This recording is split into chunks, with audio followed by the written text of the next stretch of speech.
básicamente es protegernos de código maligno en las páginas web. Eso es lo que vamos a tratar de realizar a este nivel. En algunos programas que podemos utilizar a este nivel medio: antivirus, antitroyanos, anti-spyware, cortafuegos, configuración de pronto optimizada de nuestro navegador en la parte de seguridad,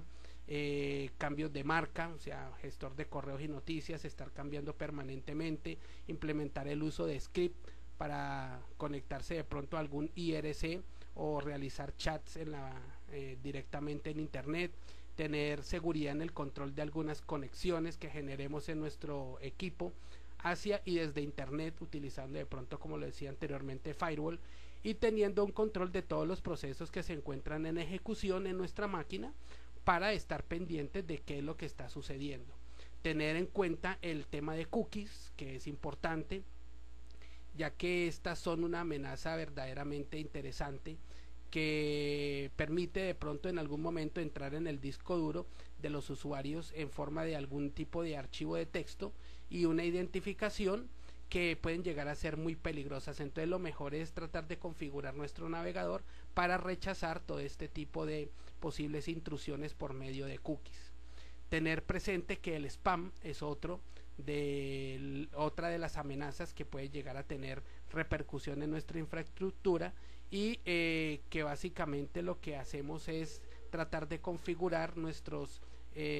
programas de manejo de correo electrónico para el control de spam, colocar los filtros, identificar usuarios o contactos que básicamente tengan estas características de spam, y de esta manera estarnos protegiendo permanentemente. Entonces básicamente el correo, como recomendación, debe ser enmascarado para evitar la captura de estos mismos por el tema de spammers, ¿no? Entonces este sería una actividad también a desarrollar en la parte de anonimato y protección de identidad con correo electrónico. El software también en algunos casos debe ser filtrado, y el uso de software filtrado con programas como Proxomitron puede llegar a garantizar una navegación tranquila. De pronto algunos multiproxies que van a mejorar en algún determinado momento el anonimato y la seguridad que se tenga dentro del navegado que desarrollamos nosotros. Entonces esto sería a nivel intermedio. Y ya cuando hablamos del anonimato legal de manera avanzada es incursionar un poco más en la parte del manejo del protocolo a nivel de la experiencia que se tenga en redes, en temas de TCP/IP, manejando lo que son las capas y teniendo un control total sobre las tramas o la información que se encuentra sobre el protocolo. Entonces aquí es importante estar atento a los puertos, a lo que es el NetBIOS, en el caso también de Linux de Samba, llegar a parchar las vulnerabilidades, incrementar el grado de lo que se le llama la paranoia sana, o sea, no estar tan tranquilo, de verdad estar atento permanentemente, no dejarse llevar por la tranquilidad, sino tener permanente alerta cualquier actividad que genere nuestro equipo y que pueda llegar a generar un problema real dentro de la seguridad de nuestra máquina y nuestra información. También deberemos entender o comprender los diferentes tipos de proxies y protocolos que trabajan en estas capas, y manejar y tener de pronto conocimiento ya avanzado sobre el tema de SOCs, SOC 4, SOC 5, protocolos como HTTP y los diferentes protocolos que trabajan a nivel de aplicación como SMTP, protocolo de TFTP, NNT, bueno, diferentes tipos de protocolos que nos van a permitir manipular información tanto a nivel de Windows como a nivel de Linux. Entonces el anonimato básicamente es legal, es el que estamos tratando, y es muy importante ser muy meticuloso y evitar la pereza en las actividades o en poner en práctica las actividades para poder generar estos niveles de protección. O sea, el usar proxies para diferentes actividades y cambiar esto regularmente es una actividad que debemos realizar. La clave para que siempre podamos llegar a usar o tener uno fiable o confiable y que de pronto no vaya a permitir que se rompa el sendero es tratar de aplicar todo lo que hemos visto y hemos conocido en este momento. Cuando hablamos de anonimato ilegal, aquí ya la mayor parte de esta actividad entramos básicamente en un terreno donde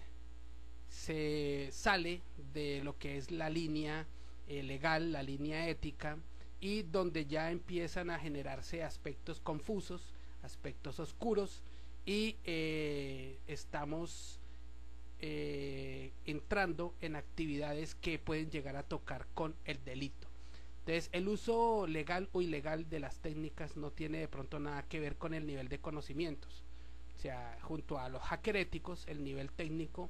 puede llegar en algunos momentos a ser bajísimo, y hay algunos crackers de la élite que pueden llegar a tener otro nivel de conocimientos. Entonces, aquí normalmente a veces se confunde la capacidad con la ética a la hora de llegar a enjuiciar a un hacker. Entonces, aquí debemos tener en cuenta que ya las actividades de anonimato que se empiezan a realizar cuando nosotros vamos a desarrollar actividades delictivas o actividades donde se busca el lucro no ético, es lo que vamos a entender como anonimato ilegal. Aquí también encontramos dos técnicas o dos diferentes niveles, que son anonimato ilegal básico y el anonimato ilegal avanzado. Cuando decimos nosotros que se encuentra el anonimato ilegal, pues aquí ya en este modo de anonimato ilegal se caracteriza porque ya se utilizan máquinas ajenas controladas por alguien que no es su propietario o su usuario legítimo. O sea, aquí ya estamos hablando de máquinas zombie. No se deja en manos ajenas, las personas son desconocidas, no se realiza ningún tipo de actividad con permiso, y esto genera un tipo de inconveniente ya ético, como lo venimos diciendo. Aquí lo que dejamos es de lado